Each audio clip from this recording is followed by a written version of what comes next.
दोस्तों, सच्चे हृदय से कमेंट बॉक्स में लिखें, जय माता दी माता रानी आपके सभी कष्टों को समाप्त करें, आपकी झोली खुशियों से सदैव भरी रहे।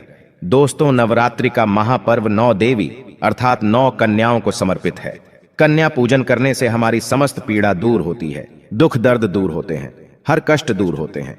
दोस्तों, आपको बता दें, इस बार माता रानी हाथी की सवारी पर पृथ्वीलोक पर आ चुकी हैं और भक्तों के कष्टों को दूर करेंगी। जब जब माता रानी हाथी पर सवार होकर आती है, तब तब धरती पर फूल खिलते हैं और वर्षा होती है तथा हरियाली की उत्पत्ति होती है और जीवन सुगम हो जाता है। किसान के घर में साक्षात मां जगदम्बा जगत मां का आगमन होता है। दोस्तों, इस बार के नवरात्रि बहुत ही शुभ और मंगलकारी माने जा रहे हैं। इस बार शारदीय नवरात्रि 15 अक्टूबर दिन रविवार को शुरू होकर और इसका समापन 23 अक्टूबर दिन सोमवार को होगा। ऐसे में 24 अक्टूबर दिन मंगलवार को ही दुर्गा विसर्जन होगा।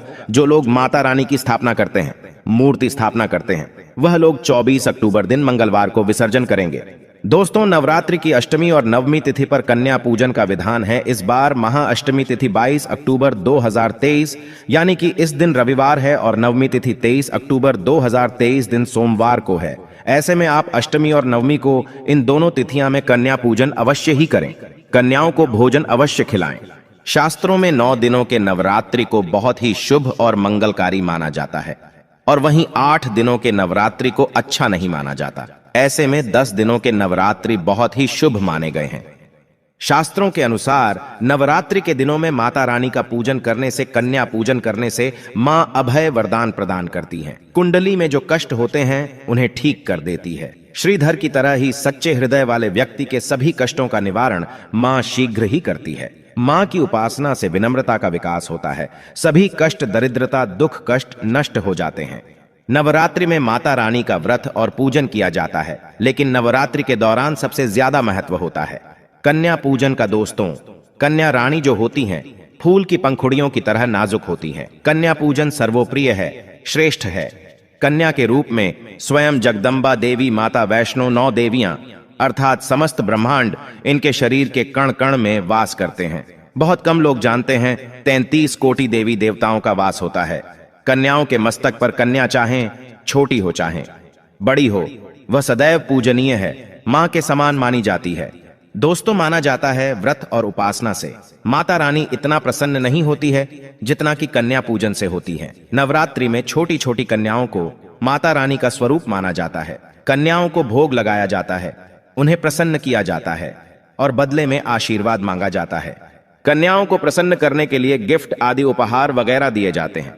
माना जाता है अगर कन्याओं को कोई भेंट दी जाए और वो उसे खुशी खुशी स्वीकार कर ले, तो इसका मतलब है माता रानी अर्थात माता वैष्णो ने वो भेंट स्वीकार कर ली जिन पर कन्याएं प्रसन्न होती हैं, तो समझो उन्हें माता रानी का आशीर्वाद मिल गया और माता रानी की कृपा से उन्हें मुंह मांगा वरदान प्राप्त होता है। कन्या पूजन कोई मामूली पूजन नहीं होता। समस्त ब्रह्मांड में जो पूजा होती है उनसे बढ़कर कन्या पूजन को माना जाता है। 10 बार गंगा स्नान करने से और 100 बार यज्ञ करने से तथा 1000 बार यात्रा करने से जो पुण्य मिलता है, वह मात्र 1 बार कन्या पूजन करने से करोड़ों गुना भक्त को मिल जाता है, प्राप्त हो जाता है। दोस्तों, इसीलिए कहा जाता है कि कन्याओं को सताना नहीं चाहिए, इससे समस्त ब्रह्मांड हिल जाता है। कन्याओं की जितनी सेवा की जाए कम ही होती है। कन्याएं कोई मामूली नहीं होती। कन्या के रूप में स्वयं उनके मस्तक पर विराजमान होकर स्वयं देवी चलकर आपके घर तक आती हैं। नवरात्रि में 2 साल से लेकर 10 साल तक की कन्या का पूजन होना चाहिए। अष्टमी अथवा नवमी को कन्याओं के पैर धोकर भोजन कराना, उपहार आदि देना श्रेष्ठ माना जाता है, दुर्लभ माना जाता है। ऐसा मौका कभी हाथों से नहीं जाने देना चाहिए। इस दिन जितना ज्यादा हो सके कन्याओं को हाथ पकड़कर, पैर पकड़कर अपने घर तक लेकर आएं। दोस्तों, वीडियो में आगे बढ़ने से पहले आप अपनी राशि भी कमेंट बॉक्स में जरूर डाल दीजिएगा। यदि हमारे पास कोई उपाय होगा तो वह आकर हम आपके कमेंट के रिप्लाई में बता देंगे। कोई भी राशि के अनुसार अगर उपाय करता है तो माता वैष्णो बड़ी प्रसन्न होती है और ऐश्वर्य धन प्रदान करती है, मालामाल बना देती हैं। इसीलिए राशि कमेंट में जरूर छोड़ें और हाँ, माता को एक लाइक जरूर करें। लाइक करने में कंजूसी ना करें। दोस्तों, कैसे करें? कन्याओं का स्वागत। कन्या जब आपके घर आए तब सभी के पैरों को दूध और पानी से उनके पैरों को धुलाना चाहिए। खासकर मर्दों को कन्याओं के पर आवश्यक धोने चाहिए, इससे मैया वैष्णो प्रसन्न होती हैं। दोस्तों, फिर उसके बाद कन्याओं को किसी साफ जगह पर जमीन पर कपड़ा बिछाकर बैठाना चाहिए। उनके माथे पर अक्षत, फूल और कुमकुम लगाना चाहिए। फिर उसके बाद भोजन ग्रहण करवाना चाहिए। लेकिन हमेशा याद रहें, कन्याओं की थाली में 3 पूरियां कभी ना रखें। इसे शुभ नहीं, घोर अशुभ माना जाता है। 3 पूरियां तथा 3 रोटियां मरने वाले व्यक्ति के लिए निकाली जाती हैं और जेल में कैदियों के लिए दी जाती हैं। ऐसे में कन्याओं को उनकी थाली में 3 पूरी कभी ना दें, लेकिन 1-2 करके पूरियां दे सकते हैं। इससे 3 संख्या बढ़ जाती है और दोष भी नहीं लगता। दोस्तों, कन्याओं को खाना खिलाने के बाद अंतिम में कन्याओं के सर पर लाल चुनरी उड़ाना चाहिए और भोजन में आपको खीर, पूरी, हलवा, चना तथा आलू की सब्जी, छोले वगैरह की सब्जी खिलानी चाहिए। पनीर आदि भी खिलाया जा सकता है। वैसे माता रानी का प्रिय भोजन खीर, हलवा, पूरी और छोले आदि ही हैं, लेकिन भूल से भी लहसुन और प्याज का इस्तेमाल कभी ना करें, अन्यथा अनर्थ हो जाएगा। अक्सर कई लोग कन्याओं को कुरकुरे का पैकेट, चिप्स वगैरह का पैकेट खिलाते हैं, जो कि घोर अनर्थ माना जाता है, क्योंकि इसमें लहसुन, प्याज का इस्तेमाल होता है, जिसके कारण आपका व्रत खंडित हो सकता है। मां दुर्गा क्रोधित हो सकती हैं। जहां आपने 9 दिनों तक लहसुन प्याज का परहेज किया, लेकिन आपकी एक गलती पूरे व्रत को खंडित कर सकती है। इतना भी नादान नहीं बनना चाहिए कि माता रानी रूष्ट हो जाए और कन्याओं को भी अशुद्ध होना पड़े। कन्याओं को डब्बा बंद कोई भी ऐसी चीज ना खिलाएं जिसमें लहसुन प्याज होता है। कई चीज तो ऐसी होती है मार्केट में जिसके अंदर लहसुन प्याज का इस्तेमाल होता है। ऐसा आप कभी मत करना। दोस्तों, कई लोग कन्या पूजन में खाना घर पर नहीं बनाते और मार्केट से रेडीमेड लाकर ही खिलाते हैं तथा दही जलेबी खिलाते हैं, जो कि शुभ नहीं माना जाता। दोस्तों, ऐसा खाना वो लोग खिलाते हैं जिनके घर में मान लीजिए कोई दुर्घटना आदि हो गई है या घर में कोई बीमार है या कोई मुसीबत है, तब वो ऐसा करते हैं। लेकिन अगर आप स्वस्थ हैं, आपको कोई पीड़ा नहीं है, तो ऐसा भूलकर भी नहीं करना चाहिए। माता रानी दही जलेबी नहीं, आपके हाथों का बना भोजन खाना चाहती है, आपका प्यार चाहती है। फिर चाहे आप घर में एक ही पूरी क्यों ना बनाएं माता के लिए, पर आप स्वयं ही अपने हाथों से माता रानी को भोजन खिलाएं। देखिए, भले ही आप दही जलेबी खिला सकते हैं, परंतु माता को घर का बना हुआ शुद्ध भोजन ही अति प्रिय है। खासकर नवरात्रों के दौरान घर में पक्का खाना अवश्य बनाना चाहिए। माता रानी बहुत प्रसन्न होती है। घर का बना पक्का खाना ही कन्याओं को खिलाना चाहिए। हमेशा याद रखें, कन्याओं को प्लास्टिक के बने दोने में खाना नहीं खिलाना चाहिए। ऐसे बर्तन पूजा पाठ के लिए शुभ नहीं अशुभ होते हैं, क्योंकि प्लास्टिक के ज्यादातर बर्तन जो होते हैं जानवरों की हड्डियों द्वारा बनाए जाते हैं, इसीलिए ऐसा पाप मत करना। कन्याओं को हमेशा स्टील के बर्तन या पत्तों से बने बर्तनों में ही भोजन कराना चाहिए। बहुत ही शुभ माना गया है। अगर पेड़ के पत्ते में भोजन कराते हैं तो माता अभय वरदान प्रदान करती है। दोस्तों, एक और बात हम आपको बताने वाले हैं कि यदि नवरात्रों के समाप्त होने के बाद यदि बीच में कन्या पूजन में शुक्रवार का दिन पड़ जाए तो कन्याओं को कोई भी खट्टी चीज नहीं खिलाना चाहिए, क्योंकि शुक्रवार का दिन माता संतोषी को समर्पित होता है और माता संतोषी नवरात्रों के दिनों में सक्रिय अवस्था में होती है, यानी वो भी 9 देवियों के साथ में आपके घर में आती हैं। इसीलिए कन्याओं को भूलकर भी शुक्रवार का दिन अगर पड़ जाए तो खट्टी चीज घर में नहीं बनाना चाहिए और कन्याओं को भी खट्टी चीज नहीं खिलाना चाहिए। घोर पाप लगेगा, आपका किया कराया सब बर्बाद हो सकता है। खट्टी चीजों से माता संतोषी रूष्ट हो सकती हैं, चिढ़ सकती हैं, आपको श्राप दे सकती हैं, इसीलिए नादान ना बने। दोस्तों, भोजन कराने के बाद कन्याओं की थाली में एक लौंग जरूर रखना चाहिए, क्योंकि लौंग देवी शक्ति तथा दुर्गा मां को बहुत प्रिय है। लौंग माता शक्ति का प्रतीक होती है। लौंग में नव दुर्गा का वास होता है। इन 9 दिनों में माता रानी को लौंग का भोग ही लगाया जाता है, तो खाना खाने के बाद कन्याओं को लौंग अवश्य अर्पित करें। माता रानी को अमृत से बढ़कर लौंग प्रिय है, इसीलिए कन्याओं को थाली में चुपचाप एक लौंग जरूर रख दें। आपका भाग्य चमक जाएगा। माता लक्ष्मी आपके जीवन में धन की कोई भी कमी नहीं होने देंगी। दोस्तों, आपको बता दें, कन्याओं को उपहार में क्या दें। कन्याओं को खुश करने के लिए उनकी थाली में दक्षिणा डालें, ताकि आपके घर में संपन्नता बनी रहे तथा धन की कोई भी कमी ना हो। कन्या जब आपके घर से खुशी खुशी धन लेकर जाती है तो वह भी आपको खुशी खुशी कई गुना आपको धन प्रदान करती है। इस समय कंजूसी मत करना, खुशी खुशी कन्याओं को धन अवश्य देना। कन्याओं को कोई सुंदर गिफ्ट दे सकते हैं। शास्त्रों में बताया जाता है कि कन्या जितना खुश होती है, माता रानी उतना ही जल्द फल की प्राप्ति प्रदान करती है। ऐसे में आप कन्याओं को चॉकलेट बॉक्स दे सकते हैं तथा खूबसूरत कपड़े दे सकते हैं। याद रहे, काले कपड़े ना दें और स्टील के बर्तन भी गिफ्ट के तौर पर दे सकते हैं। याद रहे कि कन्याओं को लोहे का कोई भी सामान नहीं देना चाहिए, नहीं तो राहु केतु का प्रभाव आपके जीवन में प्रवेश कर जाएगा। राहु काल तथा राहु दोष आपको लग जाएगा, आप बर्बाद भी हो सकते हैं। दोस्तों, जब कन्या अपने घर के लिए प्रस्थान करें तो उनके चरण जरूर छू लें और अपने मन में अपनी प्रार्थना को पूरा करें। सच्चे दिल से मांगी हुई मुराद माता रानी अवश्य ही पूरी करती है। सच्चे दिल का मतलब होता है मन में कोई भी लालच ना हो, और अगर वो लालच माता को पाने के लिए बन जाए तो उसे बोलते हैं सच्ची श्रद्धा और सच्ची भक्ति। ऐसी भक्ति के आगे स्वयं 33 कोटि देवी देवता आपको नमस्कार करते हैं। दोस्तों, नवरात्रों के दिनों में अगर मिल जाए आपको ये संकेत तो समझो, माँ दुर्गा आपके घर में आ चुकी हैं। ये संकेत बताते हैं माँ दुर्गा का आशीर्वाद आपको प्राप्त होने वाला है। तो आइए शुरू करते हैं। दोस्तों, पहला संकेत, जब आप कलश स्थापना करते हैं तो जौ से निकली हरियाली बहुत ही शुभ मानी गई है। कहा जाता है कि जौ से निकली हरियाली हमारे भविष्य में होने वाले अच्छे और बुरे होने का संकेत देती है। ये सभी बातें हमारे आने वाले साल का भविष्य बताती हैं। यदि आपने जौ बोए हैं और वो किसी कारणवश नहीं हो पाए हैं तो ये संकेत बड़ा ही मनहूस माना गया है। कहा जाता है कि नवरात्रों में जौ अगर सूख जाते हैं या बढ़ते नहीं हैं तो आपको समझ लेना चाहिए कि ये साल आपका खराब होने वाला है तथा घर में कोई बीमारी आने वाली है, या दिन दुगनी रात चौगुनी आपकी कम होने वाली है या घटने वाली है। दोस्तों, ये धन हानि का संकेत माना गया है, क्योंकि आपने कोई ना कोई गलती ऐसी कर दी होगी जिसके कारण माता रानी नाराज हो गई हैं। इसीलिए माता से आप क्षमा अवश्य मांग ले। माँ अपने भक्तों को अवश्य माफ करती है। एक माँ ही होती है जो अपने बेटे को, अपने लाल को हर गलती पर माफ करती है। लेकिन ऐसा बेटा किस काम का जो माँ से माफी ना मांगे। इसीलिए माता रानी से अपनी गलती की माफी अवश्य मांग लें।